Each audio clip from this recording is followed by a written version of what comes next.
ناظرین، آپ کے سامنے حاضر خدمت آپ کی میزبان بینش بطول۔ آقائے نامدار حضرت محمد صلی اللہ علیہ وسلم سے محبت اور عقیدت ہمارے ایمان کا حصہ ہے، اور جب شاعر نبی آخر الزمان کی عشق میں سرشار ہو کر ان کے لیے کچھ لکھتا ہے تو آپ کے اوصاف راہ عمل بن کر اس کے سامنے آ جاتے ہیں۔ ناظرین، استحکام پاکستان میں ادب کا کردار، اس کے حوالے سے آج ہم نعت جیسی اہم صنف پر گفتگو کریں گے۔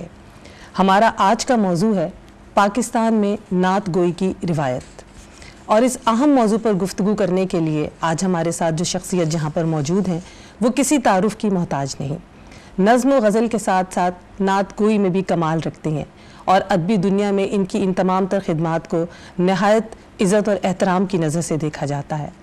ہمارے آج کے مہمان، جن کے نعتیہ مجموعے نور نہایا رستہ کو اول سیرت ایوارڈ سے بھی نوازا جا چکا ہے، ہمارے ساتھ موجود ہیں پروفیسر جلیل عالی صاحب۔ میں آپ کو اپنے اس پروگرام میں خوش آمدید کہتی ہوں۔ بہت محبت۔ آپ کی موجودگی ہمارا اعزاز، اور نعت جیسا اہم پلیٹ فارم گفتگو کے لیے ہمیں دیا گیا ہے، اور میں سب سے پہلے آپ سے یہ سوال کرنا چاہوں گی سر کہ تشکیل پاکستان سے پہلے ہماری نعت بطور صنف اتنی نمایاں نہیں تھی، آپ کے نزدیک اس کی کیا وجہ ہو سکتی ہے؟ بڑا اچھا سوال آپ نے کیا آغاز میں۔ اصل میں بات یہ ہے کہ فوری طور پر تشکیل پاکستان سے پہلے تو واقعی یہی حال تھا، اور اس کی وجہ بھی میں عرض کروں گا، لیکن بر صغیر میں اردو نعت اور حمد وغیرہ اتنی اہمیت رکھتی تھیں کہ جب کوئی شاعر دیوان چھپواتا تھا تو اس کے شروع میں، یا مثنوی اپنی لکھتا تھا تو اس کے شروع میں حمد اور نعت ضرور ہوتی تھی، اور یہ روایت غیر مسلم شاعروں میں بھی موجود تھی۔ مثلا دیا شنکر نسیم کی مثنوی ہے، اس میں آپ دیکھ لیں مل جائے گی، اور دیوان جو ہیں یعنی ہندوؤں کے بھی سکھوں کے بھی آپ کو شروع میں حمد اور نعت مل جائے گی۔ صحیح۔ تو یہ تو اتنی مضبوط روایت تھی اس کی، لیکن اس کے بعد ہوا یہ کہ انگریزوں کے دور سے تھوڑا سا فرق پڑا، لیکن زیادہ فرق پڑا جب ہمارے اردو ادب میں ایک بہت عظیم الشان تحریک چلی، اور وہ تحریک تھی ترقی پسند تحریک، ترقی پسند 1936-37 کے بعد۔ صحیح۔ تو اس سے پہلے ہمارے دو بر صغیر میں اردو کے رائٹر تھے جن کے ہاں ایک کلی تہذیبی روایت اپنے اپنے سیاق میں موجود تھی۔ مثلا پریم چند جو تھا اسے ہندو تہذیبی پس منظر میں وہ ٹوٹیلٹی میں لے کے چل رہا تھا، یعنی اسپرچولیزم بھی اس کا ساتھ تھا۔ اچھا۔ اور مسلمانوں میں آپ نے دیکھا کہ اقبال تھے، جی جی۔ تو اقبال بھی بہت بڑے ترقی پسند تھے، ترقی پسند تحریک سے پہلے کے، بلکہ ترقی پسند تحریک نے اپنے پہلے اجلاس کے لیے ان کو صدارت کے لیے ریکویسٹ کی، وہ بیماری کی وجہ سے نہیں آ سکے۔ اچھا۔ تو ان کے ہاں بھی اسپرچولیزم سلامت تھا، مگر ترقی پسند تحریک جو اتنی بڑی تحریک تھی جس نے اتنے بڑے اثرات ڈالے ہمارے لٹریچر پر، وہ اپنی کسی فکری مجبوری کی وجہ سے یہ سمجھتی تھی کہ اگر ہم اسپرچولیزم کی طرف گئے یا مذاہب کو بھی ہم نے اون کیا تو ہمارا نقطہ نظر میں کوئی خلل پیدا ہو جائے گا۔ چنانچہ وہ رسالے جو چھپتے تھے، ادبی رسالے، ان پر بھی انہی کا ہولڈ تھا، غلبہ تھا، بالکل۔ تو وہاں نعت نہیں شامل ہوتی تھی۔ اچھا۔ بلکہ وہ یہ سمجھتے تھے کہ اگر ہم نعت شامل کریں گے تو پھر ہمیں لینن پر بھی نظم شامل کرنی پڑے گی، پھر ہمیں کارل مارکس پر بھی شامل کرنی پڑے گی۔ میں نام نہیں لیتا، لیکن اس طرح سے ہوا کہ ایڈیٹر کے پاس کوئی بندہ نعت لے کے گیا تو اس نے کہا جی ہم ادب میں اس کو کیسے شامل کریں، پھر تو اور بھی چیزیں ہمیں شامل کریں، جبکہ یہ اہم ترین صنف ہماری سمجھی جاتی۔ تو اب یہ دیکھیں کہ یہ وہ زمانہ ہے جب اقبال کی پوری شاعری جو ہے وہ نعت کے گرد گھومتی ہے۔ اگر وہ یہ کہتا ہے کہ اپنی ملت پر قیاس اقوام مغرب سے نہ کر، خاص ہے ترکیب میں قوم رسول ہاشمی، تو نعت کہہ رہا ہے نا۔ بالکل نعت۔ جب وہ یہ کہتا ہے کہ خیرہ نہ کر سکا مجھے جلوہ دانش فرنگ، سرما ہے میری آنکھ کا خاک مدینہ و نجا، تو نعت کہہ رہا ہے نا۔ بالکل۔ لو بھی تو قلم بھی تو تیرا وجود الکتاب، گنبد آبگینہ رنگ تیرے محیط میں حباب۔ تو یہ ہوا۔ اچھا، اب آپ دیکھیے نعت بھی دو طرح کی کہی جاتی ہے نا، کہی جا رہی ہے آج بھی۔ ایک روایتی سی نعت ہے ہم ظاہر آج وہ تو ڈسکس نہیں کر رہے، بالکل ہم آج لٹریری نعت ڈسکس کر رہے ہیں، ادبی تخلیقی نعت. تو ان میں دونوں میں فرق یہ ہے کہ روایتی نعت جو ہے وہ صرف کچھ والہانہ احساسات و جذبات پر اور عقیدت کے اظہار پر مشتمل ہوتی ہے، اس میں فنی لطافتیں وہ نہیں ہوتی. لیکن جو نعت کسی شاعر کے تخلیقی تجربے کا حصہ بن کے آتی ہے، جیسے میں نے اقبال کے شعر سنائے کہ لو وہ جو اس کا شعر ہے کہ کی محمد سے وفا تو نے تو ہم تیرے ہیں، یہ جہاں چیز ہے کیا لوح و قلم تیرے. تو پورے اب آپ ایک اور چیز دیکھیے وینش، بہت ہی میرے ذہن میں اچانک یہ بات آئی کہ ویسے تو ہر جو لٹریچر ہوتا ہے، یعنی جتنی بھی بڑے ادبوں کی روایات ہیں، ان کے پیچھے مثالی انسان کا ایک تصور ہوتا ہے، بالکل ہر لٹریچر میں ایسے ہی، اور وہ کوئی نہ کوئی مقدس ہستی ہوتی ہے. جیسے بدھزم کا لٹریچر اگر آپ پڑھیں تو اس کے پیچھے آرکیٹائپ گوتم بدھ کا چل رہا ہوگا. اگر آپ مسیحی لٹریچر پڑھیں تو اس کے پیچھے جو ایک مثالی انسان کا تصور ہے، خد و خال ہے، اس کے پیچھے جھلکتے ہوں گے حضرت عیسیٰ علیہ السلام. بالکل. اور مسلمانوں کا جو لٹریچر ہے اس میں ظاہر ہے کہ جو تصور انسان ہے ہمارا مثالی، اس کے پیچھے رسول اللہ صلی اللہ علیہ وسلم کی سیرت ہی جھلکتی ہے. بالکل. تو ویسے تو ہر لٹریچر کے اندر جو مثالی تصور انسان ہے اس کے پیچھے ایک شخصیت ہوتی ہے، مقدس ہستی ہوتی ہے. لیکن نعت ہم جس کو کہتے ہیں صرف وہ بطور خاص اسے فوکس کر کے آپ لکھتے ہیں تو نعت ہے. تو یہ تو پاکستان بننے سے پہلے اردو نعت کی صورتحال تھی کہ ایک ریلیکٹنس تھی ہماری ادبی دنیا میں، چونکہ وہ زیادہ تر ترقی پسندوں سے تعلق تھی، ورنہ ادروائز تو ظفر علی خان بھی نعت کہہ رہے تھے اور اقبال بھی نعت کہہ رہے تھے، اور بھی اس طرح سے مل جائیں گے لوگ. لیکن وہ جو تھا یعنی مرکزی روایت جو تھی نعت کی وہ اتنی مستحکم نہیں تھی پاکستان بننے سے ذرا پہلے. نہیں، بڑا اہم نقطہ آپ نے بیان کیا کہ نعت میں بھی فرق تھا لکھنے میں، اور یہ میرے علم میں تو یہ پہلی دفعہ یہ بات آئی. یقیناً ہمارے ناظرین کو بھی کے لیے بھی ایک بڑی انفارمیٹیو بات ہوگی. مجھے یہ بتائیں جلیل صاحب کہ کیا تشکیل پاکستان کے بعد اردو نعت کی روایت میں کوئی تبدیلی آئی؟ اب دیکھیں سب سے بڑی تبدیلی یہ ہے کہ نعت ہماری ادبی صنف ادب یعنی صنف ادب کے طور پر تشکیل پاکستان کے بعد سامنے آئی ہے. اچھا. یا جیسے میں نے کہا نا کہ پاکستان بننے سے فوراً پہلے یا کچھ عرصہ پہلے، 1-2-3 دہائیاں پہلے، تو وہ ادبی ایک صنف نہیں سمجھی جاتی تھی، اور وہ تقسیم تحریکی ڈومینیشن کی وجہ سے. لیکن تشکیل پاکستان کے بعد آپ دیکھیں نعت ایک موضوعاتی صنف ہے. یہ قطع میں بھی کہی جا سکتی ہے، مسدس میں بھی کہی جا سکتی ہے، غزل میں بھی کہی جا سکتی ہے، نظم میں بھی کہی جا سکتی ہے، نغمے میں بھی کہی جا سکتی ہے، ہائیکو میں بھی کہی جا سکتی ہے. اب 65 کی جنگ میں منیر نیازی جب قومی نغمہ لکھتا ہے تو میں آپ کو 2-4 لائنیں سناتی ہوں تو وہ نعت ہی ہے نا. وہ کہتا ہے تو بھی ہے ہجرت کدا شہر مدینہ کی طرح، ہم نے بھی دہرائی ہے ایک رسم آبا کی طرح، اے جلال حق کے مظہر اے جمال احمدی تجھ پر سلام.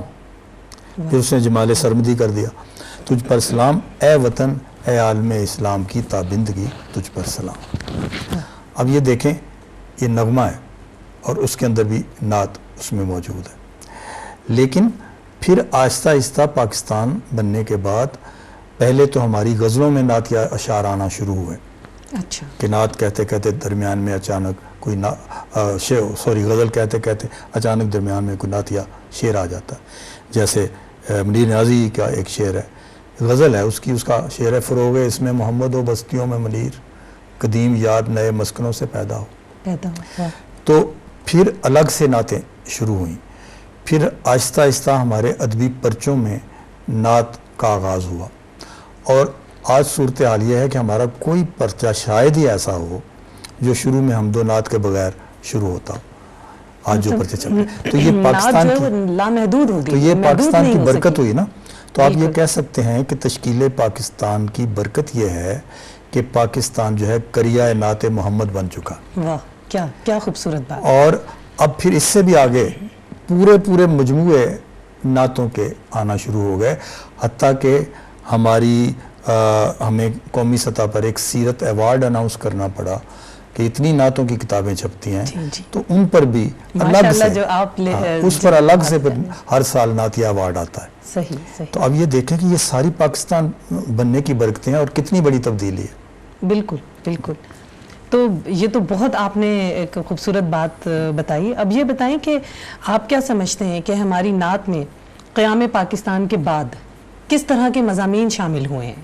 کوئی اضافہ ہوا ہے اس میں؟ جی میں یہ سمجھتا ہوں کہ وہ جو تھا نا صرف محبت کا اظہار، عقیدت کا اظہار نعت کا، اس سے ذرا آگے بڑھی ہے بات، اور اقبال کی بڑی واردات کی وجہ سے، اس کے اثرات کی وجہ سے یہ ہوا ہے کہ اب ہم نعت میں جو سارے سروکار ہیں ہمارے زندگی کے، جملہ جو پہلو ہیں، ان کے حوالے سے رسول اللہ صلی اللہ علیہ وسلم کی طرف متوجہ ہوتے ہیں۔ اچھا۔ اپنے دکھوں میں ان کی طرف متوجہ ہوتے ہیں، اپنی یعنی علم و فکر میں ان کی طرف متوجہ ہوتے ہیں، تہذیبی امور میں ان کی طرف متوجہ ہوتے ہیں، قدروں میں اور خلق میں، اخلاق حسنہ میں ان کی طرف متوجہ ہوتے ہیں۔ تو نعتوں کے جو مضامین ہیں وہ اس طرح سے چلتے ہیں۔ میں آپ کو کچھ اگر اشعار سنا دوں، جی بالکل، کیونکہ اشعار سارے زبانی یاد نہیں ہوتے، تو آپ دیکھیں گے کہ کس طریقے سے منیر نیازی کہتے ہیں کہ بیٹھ جائیں سایہ دامان احمد میں منیر، دیوار احمد میں منیر، اور پھر سوچیں وہ باتیں جن کو ہونا ہے ابھی۔ واہ، جن کو ہونا ہے، جن کو ہونا ہے۔ احمد ندیم قاسمی کہتے ہیں کہ پورے قد سے جو کھڑا ہوں تو یہ تیرا ہے کرم، تو یہ تیرا ہے کرم، مجھ کو جھکنے نہیں دیتا ہے سہارا تیرا۔ واہ کیا خوبصورت بات۔ اور دل میں اترتے حرف سے، یہ میں تخلیقی نعت کی بات کر رہا ہوں، دل میں اترتے حرف سے مجھ کو ملا پتا تیرا، معجزہ حسن صوت کا زمزمہ صدا تیرا۔ واہ کیا بات۔ اچھا یہاں مجھے ایک واقعہ یاد آ گیا، وہ سنانا بڑا ضرور، ضروری ہے، بالکل فیض صاحب کے حوالے سے۔ یہ ابو الخیر کشفی نے لکھا ہے اپنی ایک کتاب میں۔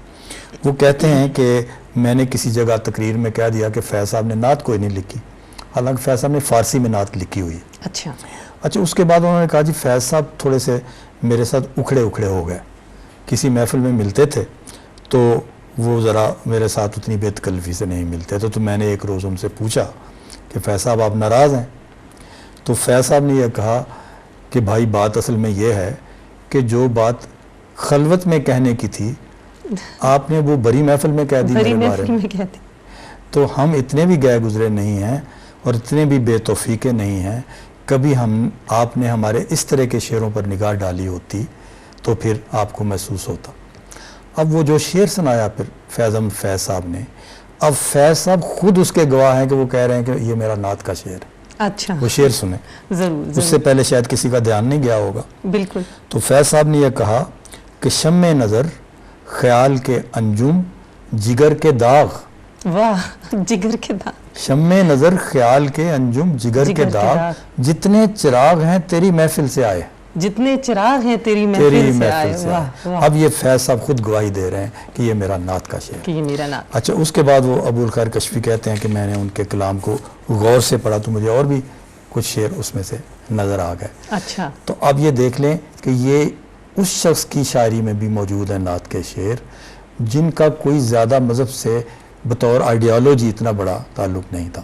صحیح، ٹھیک ہے، صحیح۔ اگرچہ فیض صاحب جو ہیں ہماری فکری تہذیبی روایت کے اندر کے شاعر ہیں، اس لیے کہ ان کی ساری جو ڈکشن ہے وہ ساری ہماری فکری تہذیبی روایت سے نکلی۔ ان کی بعض نظموں کے نام جو ہیں وہ قرآن کی آیات سے نکلے ہوئے ہیں۔ اچھا کیا بات ہے۔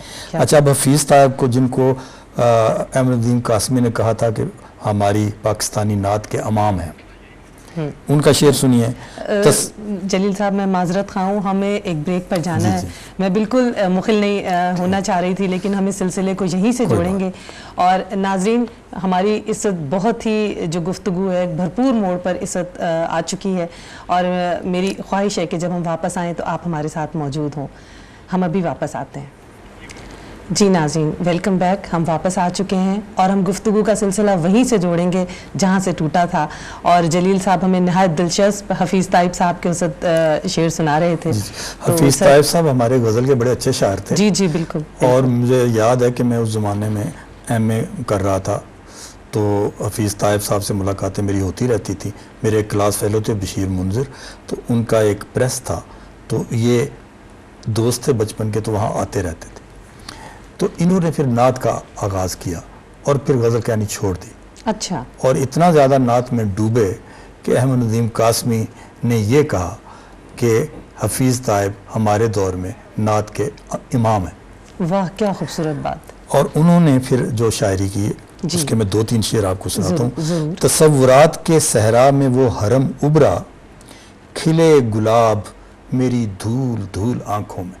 کھلے گلاب میری دھول دھول آنکھوں میں. واہ کتنی لٹریری ایکسپریشن ہے اور کتنا والہانہ پن اس میں دونوں باتیں موجود ہیں. پھر میں نے جیسا آپ سے عرض کیا تھا کہ ہم زندگی کے اجتماعی اور قومی مسائل کے حوالے سے رسول اللہ صلی اللہ علیہ وسلم کی طرف متوجہ ہوئے، جو فرق پڑا تھا نعت کے کنٹینٹس میں اور مندرجات میں، مضامین میں.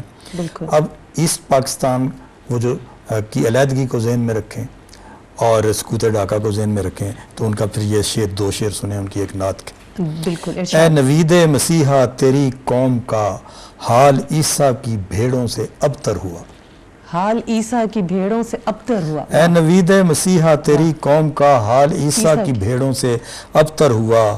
ان کے کمزور اور بے ہنر ہاتھ سے چھین لی چرخ نے برتری یا نبی. واہ واہ. اور یا نبی اب تو آشوب حالات نے تیری یادوں کے چہرے بھی دھندلا دیے. تیری یادوں کے چہرے بھی دھندلا دیے. یا نبی اب تو آشوب حالات نے، یا نبی اب تو آشوب حالات نے تیری یادوں کے چہرے بھی دھندلا دیے.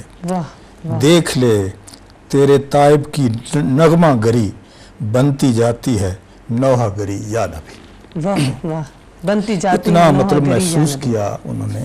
اور یہ تو واقعی دکھ ہے، ایسا دکھ ہے کہ اتنے سال گزر جانے کے باوجود یہ کم نہیں ہوتا. اچھا پھر دیکھیں خالد احمد نے ایک تجربہ کیا نعت. سر قطع کلامی وہ حالی کی بھی تو ایک ہے نا، خاصان خدا کے نام سے. لیکن اب ہم پاکستان کے بعد کی ذرا ڈسکس کر رہے ہیں.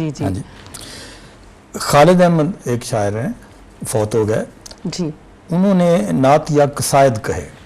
اچھا. اور بالکل یونیک انداز میں کہے، نئے انداز میں کہے، پہلے روایتی قصائد سے بہت ہٹ کر. یہ لفظ ہمارے کانوں کے لیے اتنا آشنا نہیں، یہ جو آپ نے اور بہت چھوٹی بحر میں انہوں نے کہے. اور اس کتاب کا نام انہوں نے رکھا تشبیب. تشبیب. اب تشبیب کا مطلب یہ تھا کہ قصیدے کے شروع میں جو بہاریہ قسم کے مضامین عشق و محبت کے کہے جاتے تھے اس کو تشبیب کہتے تھے. تو اس نے چونکہ اپنا پہلا مجموعہ نعتیہ چھپوایا، حالانکہ غزل کا تھا شاعر وہ، اس لیے اس نے اس کا نام تشبیب رکھا. تو وہ کہتے ہیں تیری ایک صفت، اب دیکھیں کتنی چھوٹی بحر ہے. تیری ایک صفت میرے لاکھ بیان، میرے لاکھ بیان، تیرا ایک سخن میرا کل دیوان، میرا کل دیوان، وہ انتوں کا انت وہ سمتوں کی جان، اے راز ابجد کفل زمان و مکان. واہ کس قدر چھوٹی بحر میں واقعی انہوں نے کتنی جامع اور مکمل بات. اچھا اب دیکھیں ایک ہمارے بڑے تخلیقی شاعر فوت ہو گئے، نوجوانی کی عمر میں فوت ہو گئے، جاوید انور ان کا نام تھا. اچھا. انہوں نے ایک ایسی یادگار نظم لکھی جو نعتیہ نظم ہے، اس کا عنوان انہوں نے رکھا 0 ہجری کی شام. 0 ہجری کی شام. ہاں 4 مصروں کی نظم ہے بس. اچھا عطا ہو. سب ورد کر رہے ہیں کوئی برگ ہو کے بار، سب ورد کر رہے ہیں کوئی برگ ہو کے بار، برگ ہو کے بار، ایک اونٹنی کے پاؤں سے اٹھتا ہوا غبار. واہ واہ. ایک اونٹنی کے پاؤں سے اٹھتا ہوا غبار، مہتاب اگل رہا ہے شب ریگزار میں، اور یثرب کی ٹہنیوں پہ ستاروں کے پھول. یثرب کی ٹہنیوں پہ ستاروں کے پھول ہیں. وہ جو بچیاں ویلکم کر رہی تھی رسول اللہ کو، اس کو اس نے ٹہنیوں پر، یثرب کی ٹہنیوں پہ ستاروں کے کیا پھول. خوبصورت تشبیہ انہوں نے بیان کی. اب دیکھیں ایسی مجھے احسان اکبر کا ایک شعر یاد آ رہا ہے. جی. احسان اکبر صاحب کا نوجوان بیٹا شہید ہو گیا تھا، وہ جو طیارے کا کو پائلٹ تھا نا. اچھا. تو کوئی مہینہ بھر کے تک ان کی لاش نہیں ملی. تو کیسے ذاتی غم جو ہے وہ کیسے تبدیل ہوتا ہے اجتماعی غم میں. اور نعت میں دیکھیے، رکھیو مجھے نظروں میں مجھ پر ابھی گزرے گا ایک اور زمین اندر ایک اور زمانہ بھی. واہ. ایک اور زمین اندر ایک اور زمانہ بھی. واہ. تو ہمارے یعنی میں کہاں تک کتنے شعر آپ کو سناؤں. ہمارے جو تخلیقی شاعر ہیں میں خاص طور پر ان کا ذکر کرنا چاہتا ہوں. جی بالکل. ایک بات میں یہاں یہ بھی کروں گا کہ ایک تحقیق کا بڑا اچھا موضوع ہے، اگر کسی یونیورسٹی میں اس پر تحقیق کروائی جائے کہ ہمارا تخلیقی شاعر جب نظمیں لکھتے لکھتے یا غزلیں لکھتے لکھتے اچانک ایک دن اس پر نعت وارد ہوتی ہے اور وہ پہلی نعت لکھتا ہے اور رسول اللہ صلی اللہ علیہ وسلم کے روبرو ہوتا ہے، تو اس میں اس کے جذبات اور اس کی کیفیات کیا ہوتی ہیں، یہ تھوڑی سی تحقیق کر کے لوگوں کی جو پہلی نعتیں ہیں تخلیق کاروں کی، ان پر ایک تحقیق ہونی چاہیے، تو آپ کو اندازہ ہوگا۔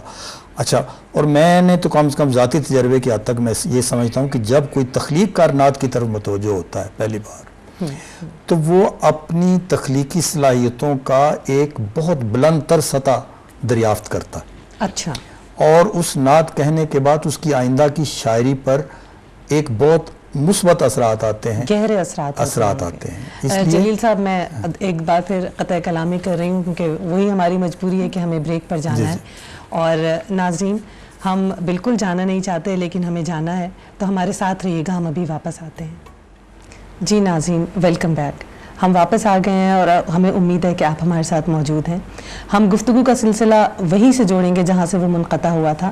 جلیل صاحب، میں یہاں پہ یہ بات آپ سے نہایت احترام کے ساتھ پوچھنا چاہوں گی کہ یہ جو گفتگو ہم ابھی کر رہے ہیں، اس کو ہم استحکام پاکستان میں کردار کے ساتھ کیسے جوڑیں گے؟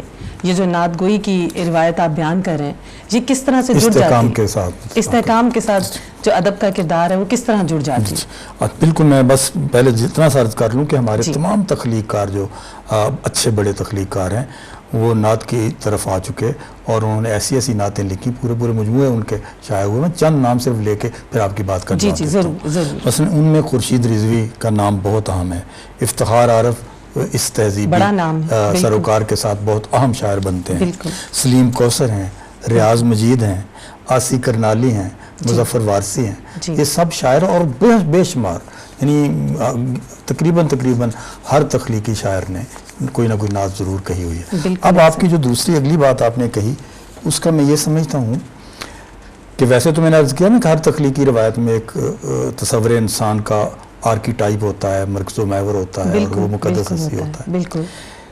تو جب اقبال نے یہ کہا تھا کہ اپنی ملت پر قیاس اقوام مغرب سے نہ کر، خاص ہے ترکیب میں قوم رسول ہاشمی، تو وہ قوم کو رسول اللہ صلی اللہ علیہ وسلم کے ساتھ ایسوسیٹ کیوں کر رہا ہے؟ یہ میں استحکام کی بات کرنے لگا ہوں۔ صحیح۔ ہمارا سب سے بڑا جو شیرازہ بندی، قومی شیرازہ بندی کا مرکزی جذبہ و احساس ہے، وہ رسول اللہ صلی اللہ علیہ وسلم کے ساتھ محبت ہے۔ ہم کسی بھی فرقے کے ہوں، رسول اللہ صلی اللہ علیہ وسلم پر ہم اکٹھے ہیں، ایسا ہی ہے، ٹھیک ہے نا؟ بلکہ یوں سمجھیں کہ وہ کہتے ہیں با خدا دیوانہ باشو با محمد ہوشیار، کہ ہماری روایت میں تو یہ ہے کہ خدا کے ساتھ تو پھر بھی ہم کچھ شوخی ووخی کر سکتے ہیں، رسول اللہ کے ساتھ نہیں کر سکتے۔ بے شک ایسا ہے۔ تو یہ اتنی بڑی قوت ہے، ہماری تہذیبی قوت ہے، اتنی بڑی تہذیبی قوت ہے کہ اس کا علاج کرنے کے لیے یا اس مرکز و محور سے ہمیں ہٹانے کے لیے یا اس میں کمی پیدا کرنے کے لیے جو انٹرنیشنلی آپ دیکھتے ہیں نا جی کہ رسول اللہ صلی اللہ علیہ وسلم کی شان میں گستاخی کے واقعات ہوتے ہیں، یہ ایجنڈے کا حصہ ہیں کہ آپ کا وہ جو ایسوسیشن ہے اس کو کم کرنے کی کوشش کے لیے یا اس کو ٹیسٹ کرنے کے لیے۔ تو ہمارے اہل قلم نے اس اثر کو کم کرنے کے لیے اپنی کوششیں تو ضرور کی۔ تو یہ ہمارا جو تہذیبی سمجھے نا وہ جوہر ہے نا، اس میں رسول اللہ صلی اللہ علیہ وسلم کے ساتھ ایسوسیشن ایک بہت ہی بڑا فیکٹر اور وائٹل فیکٹر ہے۔ تو اس سے ہماری شعوری سطح پر اور لاشعوری سطح پر ہماری شیرازہ بندی ہوتی ہے، اور ہمیں آپ محمدی کہہ سکتے ہیں۔ بالکل، اس نسبت سے تو ہم سب محمدی قوم کہہ سکتے ہیں۔ تو یہ آپ دیکھیں اکراس دا کنٹریز ایک رشتہ ہے نا مختلف مسلم ممالک میں، وہ بھی یہی ہے۔ بالکل۔ آپ اگر کلمے کا رشتہ بھی کہہ لیں وہ بھی یہی، تو کلمے میں توحید کے ساتھ رسالت موجود ہے نا۔ بے شک یعنی رسول اللہ علیہ وسلم کا اقرار کے بغیر تو کلمہ بھی مکمل نہیں ہوتا۔ بالکل۔ تو استحکام پاکستان میں جو ہمارا ادب تخلیق ہوا اس پہ بہت گہرے اثرات ہیں۔ میں نے ابھی آپ کو عرض کیا کہ مثلا جب آپ پر حملہ ہوا، جنگ ہوئی، تو آپ نے طاقت کہاں سے لی؟ ابھی میں نے منیر نیازی کا آپ کو نغمہ سنایا، ہم کربلا سے لیتے ہیں، رسول اللہ سے لیتے ہیں، ہم وہاں سے طاقت لیتے ہیں۔ بالکل۔ تو جلیل صاحب یہ مجھے بتائیے گا کہ یہ جو ہماری ثقافت ہے، جب ہم محکوم تھے اس وقت بھی اور اب جب ہم آزاد مملکت کے شہری ہیں، تو کیا آپ اس ثقافت میں بھی نعت کا کوئی کردار دیکھتے ہیں؟ جی وہ میں نے پہلے بھی عرض کیا تھا، میں سوشیالوجی کا اسٹوڈنٹ ہوں، میں نے خاص طور پر اس بات پر غور کیا، اور میں نے دیکھا کہ یہ پاپ میوزک جب آیا پاکستان میں، پاپ میوزک کا بنیادی مقصد کیا ہوتا ہے؟ پاپ میوزک مارکیٹ اکانومی کے لیے آپ کی نفسیات کو ہموار کرتا ہے، اچھا، ایک شیلو نفسیات پیدا کرتا ہے۔ اور ڈیپتھ ختم کرتا ہے. ڈیپتھ جہاں ہوتی ہے سائیکی میں وہاں کنٹینٹمنٹ ہوتی ہے. کنٹینٹمنٹ ہوگی تو آپ لمحوں کو انجوائے کرنے کی طرف اتنا نہیں جائیں گے. بالکل. کنٹینٹمنٹ نہیں ہوگی تو ابھی آپ نے کہیں وہ برگر کھانے چلتے ہیں, ابھی آپ جو فلم دیکھنے چلتے ہیں, ابھی کسی پکنک پر چلتے ہیں, تو وہ ظاہر یہ ساری چیزیں مارکیٹ اکانومی کے لیے مفید. تو اس لیے پاپ میوزک جب جہاں آیا تو آپ دیکھیں ہمارا تہذیبی جو جوہر تھا وہ ڈیلیکیٹ لیول پر تو نصرت فتح علی خان کی شکل میں سامنے آ گیا. بالکل. اس نے ایسا توازن پیدا کر دیا کہ وہ قوم جو کنے کنے جانا ہے بلو دے گھر کی طرف دوڑ رہی تھی وہ واپس اس طرف وہ واپس آ گئی. جی. اور آج کلاسیکل گھرانوں کے جو بچے ہیں نئی نئی دھنوں میں عارفانہ کلام گا رہے ہیں. بالکل. یہ نوجوان نسل اس میں کردار ادا کر رہی ہے. اور انڈیا نے ویسٹرن ممالک سے کہیں زیادہ کپڑے اتار دیے پاپ میوزک. جی دیکھیں نا یہ واضح صداقت ہے. میں کوئی پاس سے باتیں تو نہیں بالکل ایسا ہی. اچھا تو وہاں تو وہ سنبھال لیا, اس نے محاصرہ سنبھال لیا نصرت فتح علی خان. عوامی سطح پر ہمارے نعت خانوں نے, نعت گوؤں نے ایک پورا کلچر پیدا کر دیا. اچھا. وہ کیا کرتے ہیں, بڑی بڑی محفلیں نعتوں کی ہوتی ہیں, اس میں وہ کورس کی شکل میں نعتیں پڑھتے ہیں, اس میں اپنے وہ گلے سے سازوں کی آوازیں نکالتے ہیں, اس میں وہ رقص کرتے ہیں, دمالے ڈالتے ہیں, اس میں وہ ویلیں دینے کا طریقہ کار جنہوں نے اختیار کیا. اگر میں صرف ویلیں دینے کے طریقہ کار پر گفتگو کروں وہ 10 قسم کے ہیں. تو اتنا بڑا کلچر اس میں ڈیولپ ہو گیا ہوا. تو اس لیے یہ قوم جو ہے یہ قلعہ ہے رسول اللہ صلی اللہ علیہ وسلم کے ساتھ محبت اس قوم کا دفاعی قلعہ ہے. تو وہ قلعہ اتنا مضبوط کر دیا اس نعت کے کلچر نے ہمارے ملک میں کہ کتنی بھی کوشش کریں اس میں پینیٹریٹ نہیں کر سکتے, ہماری یہ بنیاد ہلا نہیں سکتے. تو سر یہ بتائیے گا کہ قیام پاکستان کے بعد جو اتنا زمانہ اب گزر گیا ہے, آپ نعت کا کیا مستقبل کیا دیکھتے ہیں؟ کیا یہ اسی طرح جاری و ساری رہے گی, اس میں اضافہ ہوگا؟ آپ کس طرح سے اس چیز کو دیکھتے ہیں؟ میں سمجھتا ہوں کہ اللہ تعالیٰ نے قرآن مجید میں کہا ہے نا کہ میں نے قیامت تک کے لیے آپ کا ذکر بلند کر دیا. بے شک. اب نعت کا تعلق اس شخصیت کے ساتھ ہے جس کا ذکر قیامت تک کے لیے بلند ہے. ٹھیک ہے, تو ظاہر ہے جب اس کو زوال نہیں ہے, اس شخصیت کو زوال نہیں ہے, تو نعت کو کیسے زوال؟ نعت جو ہے وہ تو بتایا میں نے کہ ہر صنف میں کہی جا سکتی ہے. آپ گانوں میں بھی نعت شامل کر سکتے ہیں. بالکل. نعت یا مضمون تو کسی پہلے بھی نثر میں بھی آ سکتے ہیں. شاعری کی جتنی صنفیں ہیں سب میں نعت کا اظہار ہو سکتا ہے. جیسے میں نے آپ کو بتایا کہ جس طریقے سے نعت یا مجموعہ کثرت سے شائع ہو رہے ہیں اور ہر سال آپ کو ایوارڈ دینا پڑتا ہے ان پر, سیرت کی کتابیں شائع ہو رہی ہیں ان پر ایوارڈ دینا پڑتا ہے. تو یہ فی الحال تو ہمیں یہی دکھائی دے رہا ہے کہ نعت جو ہے یہ جو نہیں بھی لکھتے تھے وہ بھی لکھنا شروع ہو گئے. ہمیں یہی امید ہے کہ اس کا ایک مستقبل اس سے بھی بہترین ہوگا جو اس وقت گزر رہا ہے. جی بالکل. جس طریقے سے آپ دیکھیں پوری دنیا میں ایک بات کہا کرتا ہوں, اس کو ذہن میں رکھنا چاہیے. اقبال نے یہ کہا تھا کہ اسلام جو ہے دوسرے مذہبوں کی طرح سے مذہب نہیں ہے. اچھا. یہ ایک کنٹینیوس سوشل موومنٹ ہے. آج دنیا میں مجھے ایک مذہب بھی بتا دیں جو اجتماعی سروکار کے ساتھ کوئی تحریکیں بنا رہا ہو. اس وقت 21ویں صدی جا رہی ہے, صرف اور صرف اسلام ہے وہ اگر کشمیری آزادی کی جنگ لڑ رہے ہیں تو اسلامی جذبے کے ساتھ, فلسطینی اپنی فلسطین کی جنگ لڑ رہے ہیں تو اسلامی جذبے کے ساتھ, وہ ایمانی اسلامی طاقت 50 ملکوں کو اپنے قبضہ ان کا قبضے سے چھڑایا اپنے ملک کو افغانیوں نے اسلامی جذبے کے ساتھ, اقبالی جذبے کے ساتھ. اچھا اسی طریقے سے آپ دیکھیں ایران نے 20ویں صدی کے آخر پر بادشاہت کو ختم کیا.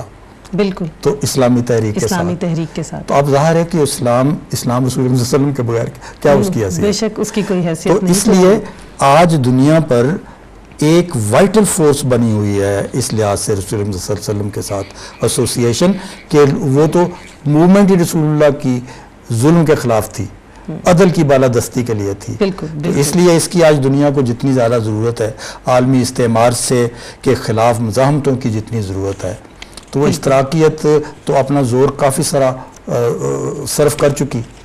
اب تو اتنے زور سے نہیں کھڑی جتنے زور سے اسلام. بالکل وہی بات ہے کہ اتنا کسے لکھا گیا, اتنا کسے پڑھا گیا, اتنا کسے لکھا گیا, اتنا کسے پڑھا گیا, جتنا لکھا گیا تجھے, جتنا پڑھا گیا تجھے.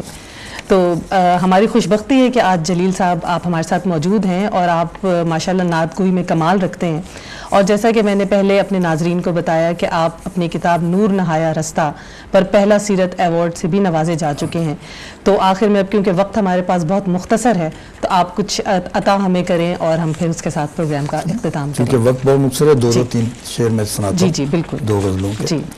دل شاد ہیں ہر درد کی شدت سے زیادہ، دل شاد ہیں ہر درد کی شدت سے زیادہ، کیا چاہیے اور اس کی محبت سے زیادہ۔ واہ واہ، کیا بات ہے، کیا بات۔ یہ سچ ہے کہ ہم اس کی پرستش نہیں کرتے، یہ سچ ہے کہ ہم اس کی پرستش نہیں کرتے، رہتا ہے مگر دل میں عبادت سے زیادہ، عبادت سے زیادہ۔ واہ، اور یہ نعت کا اعجاز ہے، لکھتے ہیں تو خود ہی بنتی ہے کوئی بات عبارت سے زیادہ، عبارت سے زیادہ۔ اور جو نعت ابھی آپ نے جس کا مطلع سنایا اس کے بھی 2-3 شعر میں سناتا جی ہوں۔ صدیوں کے فاصلوں پہ بھی کون بھلا سکا تجھے، واہ تڑپے تیرے لیے ہرا، یاد کرے منا تجھے، واہ، کیا بات ہے۔ تیرا خلوص باوضو روح عبادتوں کی تو، واہ، آیتیں خود پڑھیں تجھے، سجدے کریں ادا تجھے، کیا بات ہے، کیا بات ہے۔ اور اتنا کسے لکھا گیا، اتنا کسی، اتنا کسے پڑھا گیا، جتنا لکھا گیا تجھے، جتنا پڑھا گیا تجھے۔ واہ، اس بہت ہی خوبصورت نعتیہ شعر کے ساتھ پروفیسر جلیل عالی صاحب، میں آپ کی بیحد مشکور ہوں کہ آپ نے اپنے نہایت ہی قیمتی وقت سے ہمارے لیے وقت نکالا اور اس قدر بھرپور اور معلوماتی جو گفتگو ہم نے کی وہ ہمارے ناظرین نے یقیناً اس سے بہت فائدہ حاصل کیا ہوگا۔ بہت شکریہ آپ کی یہاں تشریف آوری کا۔ اور ناظرین، اس کے ساتھ ہی ہمارے اس پروگرام کا وقت جو کہ نعت گوئی پاکستان میں جو روایت چلی آ رہی تھی اس حوالے سے ہم نے کی، کل انشاءاللہ ہم کسی اور ادب کی اہم صنف سے متعلق آپ کے سامنے کسی ممتاز دانشور کے ساتھ حاضر ہوں گے۔ کل تک کے لیے ہمیں اجازت دیجیے، اللہ حافظ۔